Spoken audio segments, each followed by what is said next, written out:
नमस्कार दोस्तों, बहुत बड़ी खबर आ रही है ईरान से कि ईरान के जो प्रेसिडेंट हैं इब्राहिम रईसी और ईरान के जो फॉरेन मिनिस्टर हैं वो एक हेलीकॉप्टर क्रैश में उन दोनों की डेथ हो चुकी है। नाउ ये जो घटना है ये काफ़ी दुखद तो है ही, बिकॉज इंडिया का काफ़ी अच्छा पार्टनर था ईरान, लेकिन ये काफ़ी इंपैक्टफुल घटना भी है बिकॉज आपको पता है कि ये घटना किस टाइम पर हो रही है। ये उस टाइम पर हो रही है जब मिडिल ईस्ट के अंदर में इजराइल और हमास का इतना ज़्यादा कॉन्फ्लिक्ट चल रहा है। अब बहुत सारे मीडिया रिपोर्ट्स ने, मीडिया एजेंसीज ने, बहुत सारे लोगों ने अलग अलग चैनल्स पर ये कंफर्म किया कि भाई ये जो डेथ हुई है ईरान के प्रेसिडेंट इब्राहिम रईसी की, इसमें कहीं ना कहीं मोसाद का हाथ है, इसमें कहीं ना कहीं CIA का हाथ है। तो इन चीज़ों को कंफर्म नहीं किया जा सकता, या इनको जो आर्टिकल्स आ रहे हैं सामने उनमें भी किसी ने कंफर्म नहीं किया है कि इसमें हाथ किसका है।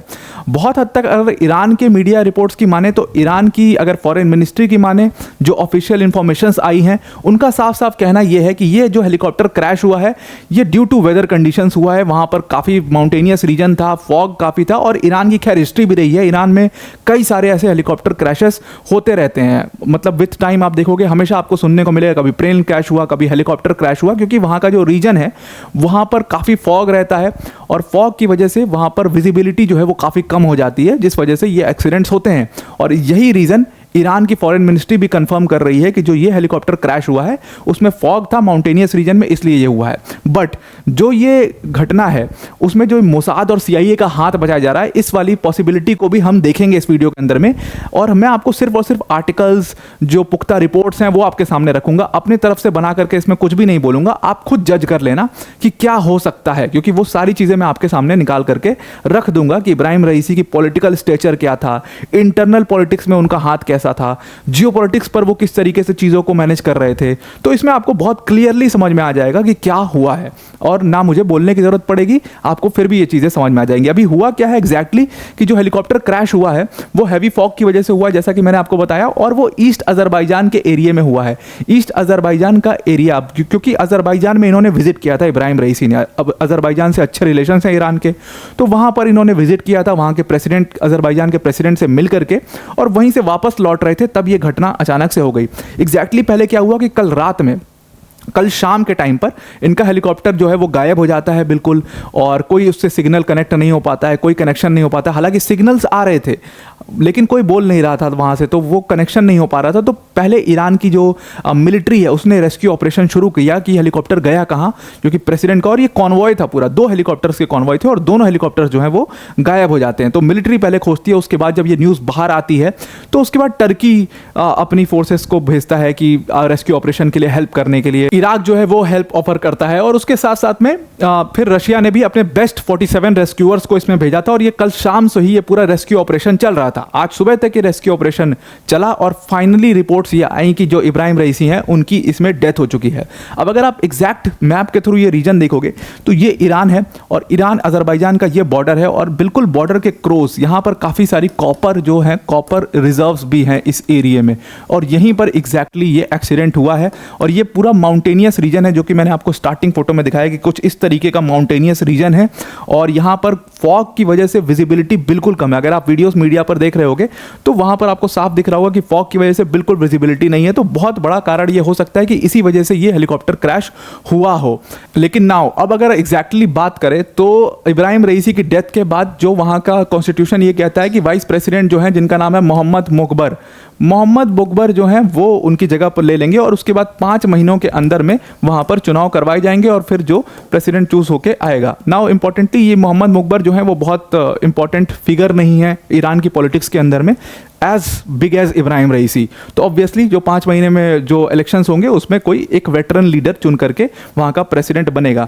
अब अगर आप ईरान की पॉलिटिकल हायरार्की को समझो थोड़ा सा, तो ईरान की पॉलिटिकल हायरार्की में सबसे पहले जो अल्टीमेट लीडर हैं, मतलब जो सुप्रीम लीडर हैं ईरान के, जिनका नाम है मोहम्मद अयतुल्ला अली खोमेनी। तो वो क्या होते हैं, वो लीडर ऑफ स्टेट हैं पूरे, मतलब पूरे स्टेट के वो हेड हैं, अल्टीमेट लीडर हैं। और उसके बाद जो लीडर ऑफ गवर्नमेंट होता है वो प्रेसिडेंट होता है, और वही इब्राहिम रईसी थे। तो और इब्राहिम रईसी खास बात यह है कि अयतुल्ला अली खोमेनी के बहुत क्लोज एड थे और दोनों के व्यूज़ भी काफ़ी ज़्यादा सिमिलर थे एक दूसरे से, और इसीलिए अयतुल्ला अली खोमेनी को जाना भी जाता है कि वो सर्कल लगते हैं अपने अराउंड उन लोगों का जो उनके बड़े क्लोज एड्स होते हैं। अब इन चीज़ों में ये समझना बहुत ज़रूरी है कि इब्राहिम रईसी की डेथ से फ़ायदा किसको हो रहा होगा। कई सारे आर्टिकल्स आपने पढ़े होंगे कि इब्राहिम रईसी की डेथ से किसको फ़ायदा है। तो कुछ लोग इसमें यूएस को बोलते हैं कि यूएस को फ़ायदा है, इजराइल को फ़ायदा है, रशिया को फ़ायदा है, ये सारी चीज़ें लोग घुमा फिरा के बोल रहे हैं। बट हमें क्या करना है, हमें एक एक चीज़ों को एनालाइज करना है। अब इसको दो लेवल पर एनालाइज करेंगे। एक तो इब्राहिम रईसी की डेथ से इंटरनल पॉलिटिक्स में क्या फ़र्क पड़ेगा, या इंटरनल पॉलिटिक्स में ईरान की किसको फ़ायदा होगा। दूसरी चीज़, इब्राहिम रईसी की डेथ से जियोपॉलिटिकल लेवल पर क्या चेंजेस आएंगे। नाउ सबसे पहले अगर जियोपॉलिटिकल लेवल पर देखें तो रिपोर्ट्स ये बोलती है कि यूएस स्टेट डिपार्टमेंट में इसमें कोई टिप्पणी नहीं की। अभी उनका टिप्पणी आई है इस पर कि वो काफ़ी ज़्यादा डीपली कंसर्न्ड है इनकी डेथ के बाद से। तो यूएस स्टेट डिपार्टमेंट की खबर ये है, और ये रिपोर्ट्स जो हैं ये बिल्कुल पुख्ता रिपोर्ट्स हैं। ये रिपोर्ट्स ये कहती हैं कि यूएस के स्टेट डिपार्टमेंट के ऑफिशियल्स और ईरान के ऑफिशियल्स इंक्लूडिंग इब्राहिम रईसी जो हैं वो ओमान के अंदर में इनकी एक मीटिंग होने वाली थी। और ये जो मीटिंग होने वाली थी इनकी, ये किस चीज़ पर होने वाली थी, इसका एजेंडा मीटिंग का ये था कि इजरायली वॉर इन गाज़ा। अब आप समझो कि ये जो इजरायली वॉर लिखा हुआ है यहाँ पर, दिस इज़ वेरी इंपॉर्टेंट। अब आपको पता है कि यूएस स्टेट डिपार्टमेंट ऑब्वियसली उसके हाथ पैर फूल चुके हैं, वो मिडिल ईस्ट की सिचुएशन को लेकर के काफ़ी टेंस्ड है, क्योंकि यूएस जो है ना वो दोनों तरफ से घिर चुका है। एक तरफ वो रशिया यूक्रेन के वॉर में घिरा हुआ है, और रशिया यूक्रेन के वॉर का जो इम्पैक्ट है वो मिडिल ईस्ट में भी दिखाई दे रहा है। मिडिल ईस्ट में भी यूएस पूरी तरीके से घिर गया है, इजराइल उसकी बात मानने को तैयार नहीं है। रशिया लगातार ईरान के सपोर्ट किए जा रहा है, और ईरान लगातार हुदीस की सपोर्ट कर रहा है, और फिर हमास का सपोर्ट कर रहा है, हिजबुल्ला का सपोर्ट कर रहा है। तो इसकी वजह से यूएस स्टेट डिपार्टमेंट की हालत ख़राब हो गई थी। वहाँ पर भी चीज़ें काफ़ी ज़्यादा अगेंस्ट में जाने लगी थी, प्रोटेस्ट काफ़ी ज़्यादा लोग होने लग गए थे। तो यूएस को तो किसी ना किसी लेवल पर आकर के बात करनी ही थी। अब ये जो खबर आ रही है, ये ना ही यूएस के स्टेट डिपार्टमेंट ने कंफर्म किया कि ओमान में हमारी मीटिंग होने वाली थी, ना ही ईरान ने कंफर्म किया है कि ऐसी कोई मीटिंग होने वाली थी। लेकिन जो ईरान के फॉरेन मिनिस्टर जिनकी भी डेथ हो गई, वो काफ़ी क्लोज एड थे इब्राहिम रईसी के, उनसे मीडिया कॉन्फ्रेंस में सवाल पूछा गया कि ऐसी बताया जा रहा है कि ओमान में एक मीटिंग होने वाली है यूएस और ईरानियंस की, तो ये क्या सच में है। तो उन्होंने इस मामले को खारिज नहीं किया। उन्होंने कहा कि अगर मीटिंग होती भी है तो क्या प्रॉब्लम है डायलॉग करने में, अगर डायलॉग करके कहीं शांति आ जाती है तो क्या प्रॉब्लम है। दैट मीन्स कि ये मीटिंग होने वाली थी। तो ये बात तो बिल्कुल रूल आउट हो जाती है कि इस इब्राहिम रईसी की डेथ में कहीं ना कहीं यूएस का हाथ है। बिल्कुल भी यूएस का हाथ नहीं है, बिकॉज यूएस को फायदा उनके जिंदा रहने से ज़्यादा था, क्योंकि अगर ये मीटिंग सक्सेसफुल होती तो मिडिल ईस्ट में एकदम से शांति हो जाती। क्योंकि अगर ईरान अपने हाथ खींच लेता तो मिडिल ईस्ट में पूरी तरीके से हमास, ये हिजबुल्ला, ये सब टेररिस्ट ऑर्गेनाइजेशन है, ये सब चुप हो जाते हैं, इनके पास कोई पावर नहीं होती। अब आती है दूसरी इन्फ्लुएंस कि इजराइल का इसमें क्या रोल हो सकता है। ना, इजराइल का रोल इसमें बहुत बड़ा हो सकता है, लेकिन इंडिपेंडेंट ऑफ यूएस रोल हो सकता है कि यूएस का इसमें कोई हाथ नहीं, लेकिन इजराइल का इसमें हाथ इसलिए हो सकता है कि इब्राहिम रईसी और यूएस लगातार कोशिश ये कर रहे थे कि यहाँ पर शांति हो जाए। शांति क्यों हो जाए? क्योंकि ईरान के अंदर में इकोनॉमिक प्रॉब्लम्स बहुत सारी थी। ईरान जो है अभी अफोर्ड नहीं कर सकता है किसी तरीके का बिग वॉर, तो इसलिए ईरान भी कोशिश ये कर रहा था कि यहाँ पर शांति हो जाए। यूएस भी लगातार यही कोशिश कर रहा था कि यहाँ पर शांति हो जाए, क्योंकि उससे यूएस को फायदा है। रशिया, चाइना भी कोशिश यही कर रहे थे कि यहाँ पर शांति हो जाए, क्योंकि चाइना को भी इससे लगातार फायदा है। अब इसमें इजराइल को बिल्कुल भी गिव अप नहीं करना था, क्योंकि इजराइल की इंटरनल पॉलिटिक्स जो है उसमें बेंजामिन नेतन्याहू को किसी भी तरीके से बहुत डेस्परेटली अपने आप को जीता हुआ साबित करना है। और इसीलिए बेंजामिन नेतन्याहू बिल्कुल भी नहीं चाहते कि जब तक हमास खत्म ना हो जाए तब तक वो इस वॉर को छोड़ दें। और इसीलिए वो लगातार कोशिश ये कर रहे थे कि ये वॉर में ऑफेंसिव पे ऑफेंसिव लिए जा रहे थे ताकि हमास जल्दी से खत्म हो, लेकिन हमास खत्म होने का नाम नहीं ले रहा। अलग अलग एरियाज में वो फिर से एक्टिव हो गया है, आपको पता ही है। तो बेंजामिन नेतन्याहू को सबसे ज़्यादा नुकसान है इब्राहिम रईसी के जिंदा रह करके यूएस से डायलॉग करने से, और इब्राहिम रईसी की डेथ से सबसे ज़्यादा फायदा भी बेंजामिन नेतन्याहू को ही है। तो जियोपॉलिटिकल लेवल पर Israel can be involve, can not be involve. मैं इस पर कोई भी कंफर्म टिप्पणी नहीं कर रहा हूँ, मैं आपको सिर्फ और सिर्फ सर्कमस्टेंसेस बता रहा हूँ कि किसको फायदा हो सकता है रिपोर्ट्स के माध्यम से।